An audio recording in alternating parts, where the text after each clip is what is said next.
This week on The Travel Detective. When it comes to travel, some might argue that the worst four-letter word that starts with F is fear. And that might explain why some people were reconsidering their trips to the Dominican Republic last year. A lot of bad headlines and some unexplained deaths of visitors. But it didn't stop me from going, and I'm going to share with you some of my hidden gems of the Dominican Republic. Plus, the next time you're headed for your favorite sushi restaurant at home, or trying a new one out when you travel, our correspondent Troy Johnson debunks some myths on the definition of fresh fish and what's really on the menu. And then, everyone's heard of LAX, but what about nearby Ontario International? Not long ago, it was an almost forgotten airport. The Wall Street Journal's Scott McCartney reveals the struggles and the rebirth of Ontario. I'm Peter Greenberg. All that and more on this edition of The Travel Detective.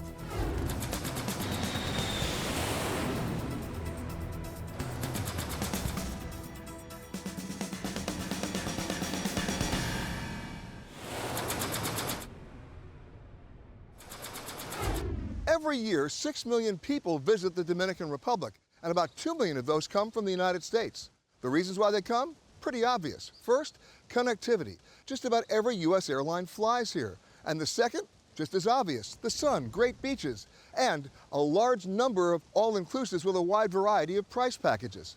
But here's the problem. Most visitors never see the Dominican Republic. They never leave the hotels. So if you're looking for a truly great experience, bathed in rich culture and amazing history, you gotta leave the resorts, even if it's only for a few hours a day. And if you're willing to do that, let me share with you some of my hidden gems of the Dominican Republic.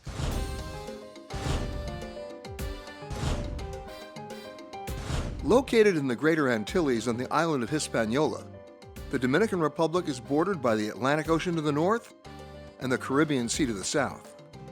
The resort town of Punta Cana sits on the easternmost coast of the island, and with 35 miles of beach, it's easy to see why it's one of the most popular destinations in the country. One of the cool things about the Punta Cana Airport is, if you're like me, it's nirvana. You get to be a plane spotter. You just come up here to the VIP lounge. It's not expensive, $50 to get in, but there are other perks as well. And you better bring your bathing suit, because it's not just plane spotting, it's people spotting. Name one other airport in the world that's got an outdoor pool.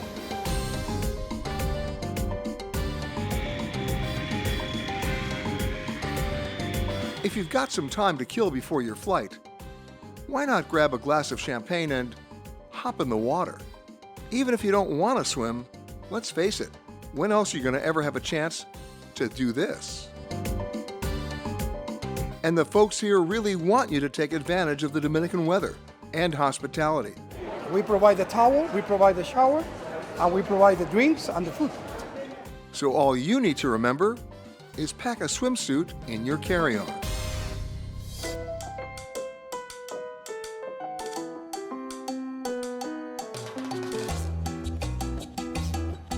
With hundreds of resorts in Punta Cana, you'll find plenty of family-friendly hotels, smaller boutique places for romantic getaways, and of course, lots of golf courses. But there's one resort property here that's doing some pretty cool conservation work, and you can come check it out, even if you're staying elsewhere. The Punta Cana Resort and Club is home to the Center for Sustainability, a research and education facility that's the only place of its kind in the Caribbean. It's dedicated to finding solutions to ecological and social challenges related to tourism development. Jake Keel is the director of the center and works for the Grupo Punta Cana Foundation. The key here is to mitigate the damage from past tourism development and, in many cases, prevent it from happening again. So this is really cutting-edge work. This is coral restoration in land-based nurseries. This is a new technique developed in the last 5 years called microfragmentation. So the whole idea is we collect corals that have fallen off the reef, we save them before they die, then we cut them into really tiny pieces. That motivates growth, as opposed to having them dedicate their energy to trying to reproduce sexually. Not only do they grow, but the rate of growth is actually much faster. In the wild, a brain coral might take 50 to 100 years to grow to full mature size. With this technique, we can accelerate that growth by 100 to 200% if we're able to do this well. This technique allows them to grow up to 26 types of coral to help restore the nearby reef. And they're working to educate the locals about the reef restoration as well as the dangers of overfishing. We've actually hired the fishermen. One of the best ways to not have to patrol and police fishermen is to hire them and find new types of jobs for them. So we've turned them into coral restorers, we've turned them into boat captains, we've even had them helping us maintain barriers to protect our beaches from sargassum seaweed. But this is not the only conservation work going on here. There's ornamental fish breeding and turtle conservation. Elsewhere on the property, they've instituted an aquaponics program as part of their sustainable agriculture initiative, growing both tilapia and vegetables. They've even got a beekeeping program. But this is one of the coolest things you'll find on the property. It's a real surprise to have this in the middle of a beach resort. There are 12 freshwater lagoons, and that's why it's known as the Indigenous Eyes. The indigenous Taino Indians used to refer to the freshwater lagoons as eyes. And each of the lagoons has a Taino name. We stopped at one of the swimmable lagoons, and it was pretty hard to resist the temptation to get into the water, which was remarkably clear. It's actually free to come into the 1,500-acre park if you're staying at the resort. But even if you're not, for a small fee, the reserve is open to the public, and you can spend the day here, hiking in the rainforest and swimming in the lagoons.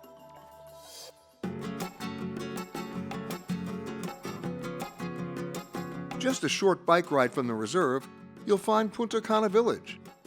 You'll find the usual assortment of resort stores, bars, and restaurants. But then, there's this place, a unique boutique where local women crochet handbags from recycled plastic shopping bags. It's another conservation project where you can track the money right back to the community. One of the great experiences in Punta Cana is actually outside of Punta Cana, about 60 miles outside of Punta Cana. And that's where you come to the small fishing village of Boca de Yuma. What do the locals do here? They fish, and here everybody fishes. You know what that means? Even me.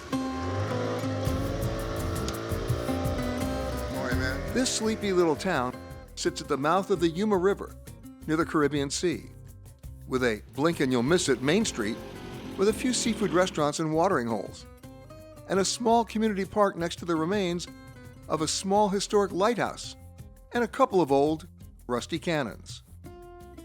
You can always catch some small fish in the river, or even right in the harbor, but I was looking for something a bit bigger, and for that, we needed to head out to sea. My guide, Jose Mauta, grew up in Alaska, but these days, he spends his time out here on the water in the DR. So tell me about the village. The name of the village is Boca de Yuma. The population is about 3,000, 4,000 people. It's pretty small. Everybody know everybody. And everybody fishes? Yes, sir. Everybody fishes. You notice those kids fishing in the river? That's how they learn. That's what the dad told them. They're probably fishing in their dad's boat, and his dad told him, yeah, go in the river. They cannot come out here. To be able to come out here, you gotta be at least 20, 15 years old. You know, you gotta be old enough where you could be able to control your boat because of the current. The current will take you, and who knows where you will end up. Yeah. Oh, right here, we're ready? Oh, yeah, we're gonna throw it down. So we're trolling. Yeah, oh, there we go.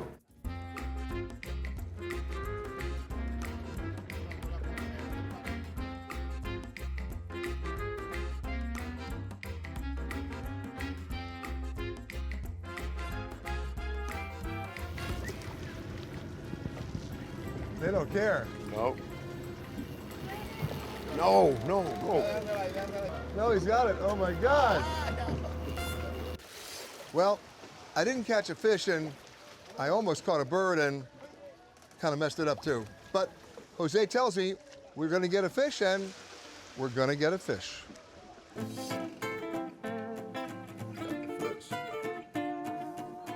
Alfredo.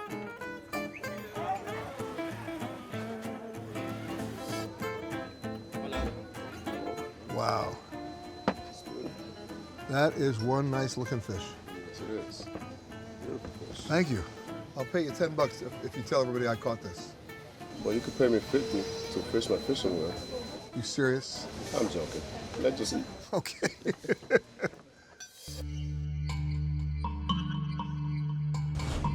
Just about a mile west of the village, you'll find Cueva de Yuma.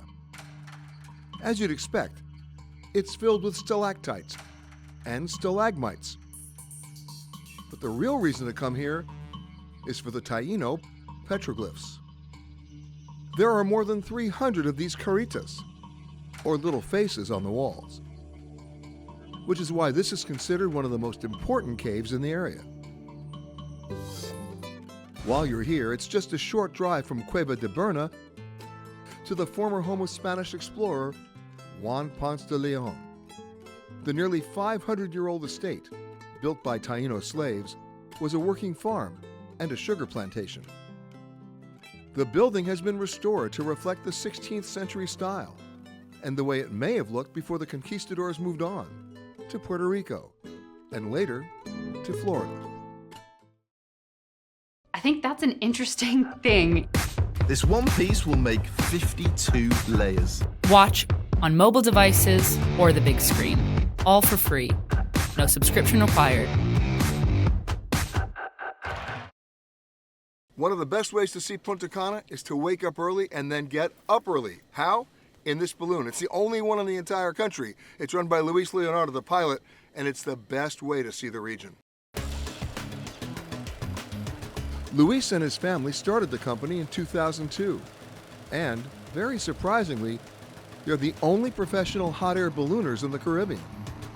It's kind of cool to watch the balloon being inflated, which is done with 2 enormous fans. Then, the air is heated. And before you know it, Cero peso, cero peso, cero peso. you're heading off into the sky.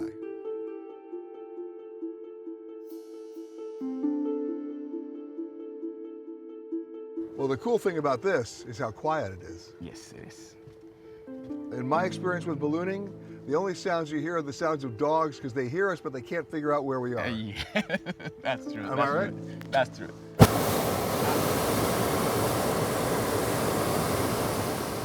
And what are we flying over right now? This is Verón. This is the community. It didn't exist a few decades before because this has been growing and growing with the hotels. Not surprisingly, tourism is a huge part of the economy here. But there's another export that's easy to see from up above. The main important thing here is the sugarcane in this area. And sugarcane was brought by Christopher Columbus, 1492. He came on the first trip. On the second trip, he brought sugarcane. And by 1505, we already had our first industry. By year 1970, it was the main income. But you got a completely different perspective here of the entire country. Yes, it's different. It's beautiful. I love it. I never get tired of it. And the wind is perfect today. So beautiful, this area. And the north is Atlantic Ocean. You can see there. That's Atlantic over there. Mona Canal between Dominican Republic and Puerto Rico. If you look closer, you can see a rock formation there at the end. I see it. That's Puerto Rico. Come on. That's Puerto Rico. And there you can see Caribbean Sea. But what goes up must come down. So we headed towards what else? A sugarcane field. And they don't mind when you land in their field? No, they don't, because I don't damage. Not too much. Not too much. Sometimes few. And when they see the balloons coming to their place, they say, land here, because they see it every day in the air, and it's a privilege for them to see it in their place.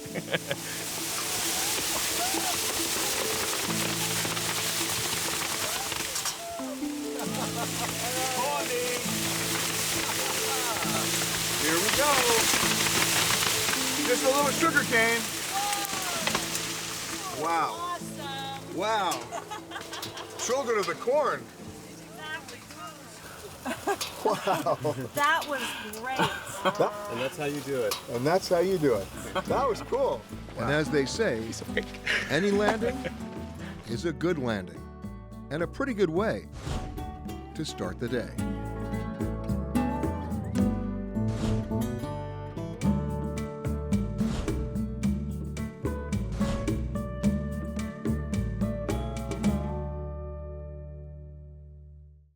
You can now find sushi restaurants in virtually any city on the planet. But what makes great sushi? Or even more important, what defines fresh fish? Our correspondent Troy Johnson slices fact from fiction.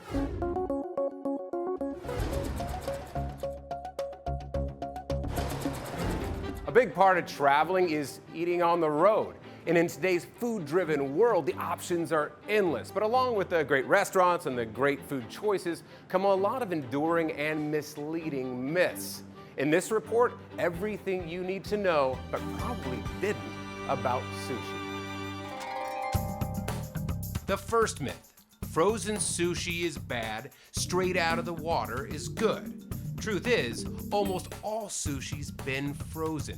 It's not only a good and preferred thing, in some states, it's law. For safety, the FDA recommends fish be frozen at -4 degrees Fahrenheit for a minimum of 7 days. That's plenty of time to get top quality sushi from the coast to the middle of the country. So your salmon roll can be just as good in Kansas as it is in New York. That's why top chefs across the US are able to get sushi from the world's most famous market, Tsukiji in Tokyo. Almost every fish is flown over frozen. Truth is, if you caught a fish and made sushi right there on the boat, you'd probably be disappointed. It would be watery, a little crunchy. That's because, like wine or steak, sushi gets better with a little age. After a few days, enzymes break down the mussels into proteins, fats, and amino acids, including glutamate, which is one of the natural flavor enhancers in MSG. Aging the fish also reduces the water content. Less water, more flavor. And finally, and maybe most importantly, aging makes the mussels softer, gives it that silky sushi texture we all know and love. That's why in multiple studies, people have chosen the flavor and texture of frozen over fresh. The other myth we need to address is this guy. Bright pink tuna that looks almost like watermelon. That means it's impeccably fresh and clean, right? Wrong. Bright pink tuna means it's been treated with carbon monoxide. Tuna in its natural state is maroon, dark red, almost chocolatey. Bright pink tuna isn't necessarily a bad thing. The practice started because tuna browns quickly, and Americans thought that meant it was bad. So the government let fishermen hit it with gas, a practice the FDA deems as generally safe to eat. Once treated with carbon monoxide, tuna will stay bright pink long after it's past its prime. Point is, when you see bright pink tuna, you shouldn't think, ooh, fresh. You should think, ooh, science. So time to let that old myth go that sushi right off the boat is somehow superior. It's not. Think of it like a good bottle of wine or a good steak. The fact is that a lot of sushi actually gets much better with a little age. And as for frozen, no longer a dirty word. In fact, a lot of times it improves the quality. So it doesn't matter if you're enjoying a $400 meal in Malibu, landlocked in Indianapolis, or right here in Fort Lauderdale. Now you know.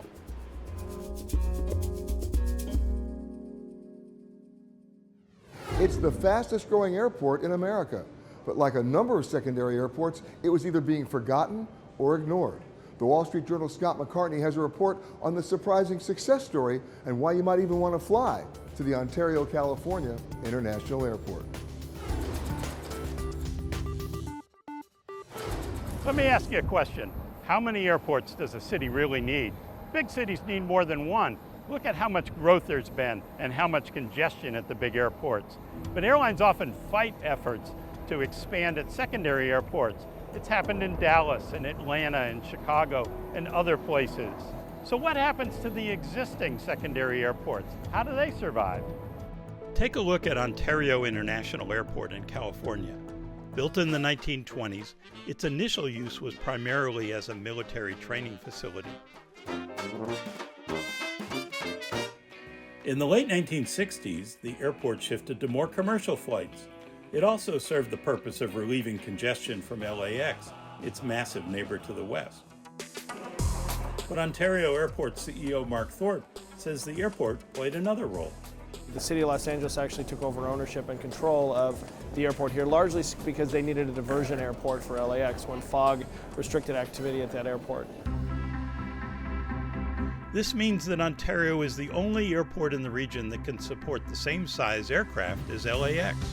One might have thought that with shared ownership under Los Angeles World Airports and similar aircraft capabilities as LAX, that Ontario would thrive.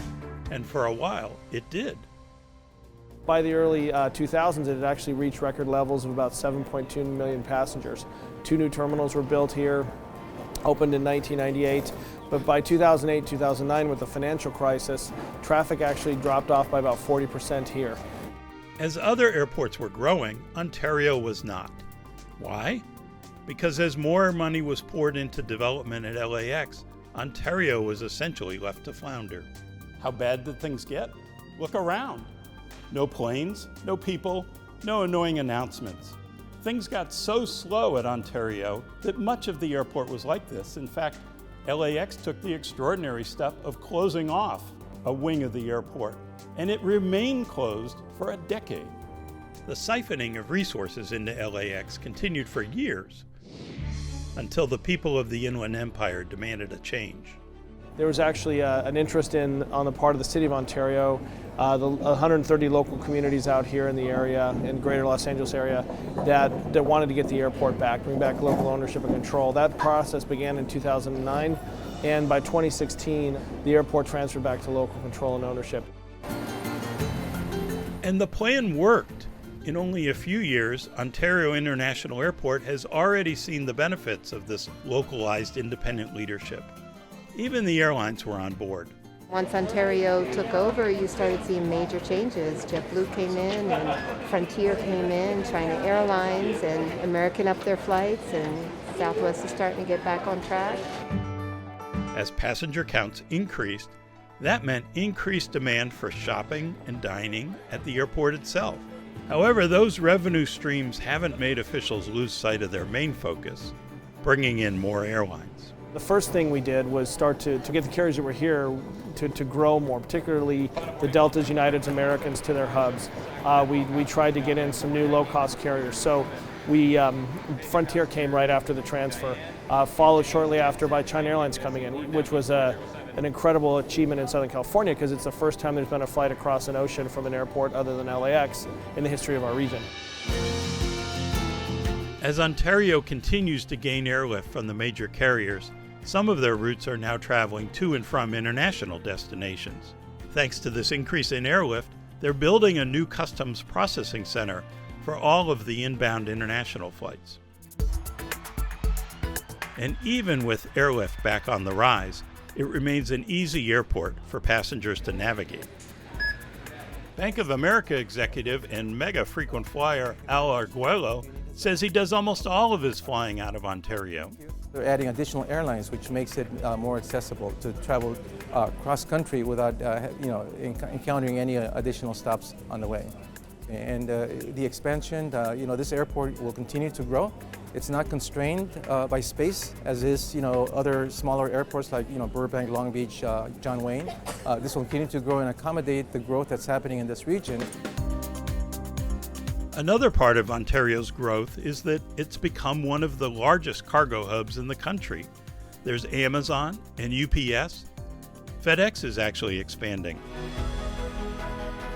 In the process, Ontario is now a role model of sorts for the other secondary airports in the country, like Oakland, Milwaukee, Providence, proving that secondary airports don't always have to come in second. That does it for this week. I'll see you next time on another edition of The Travel Detective.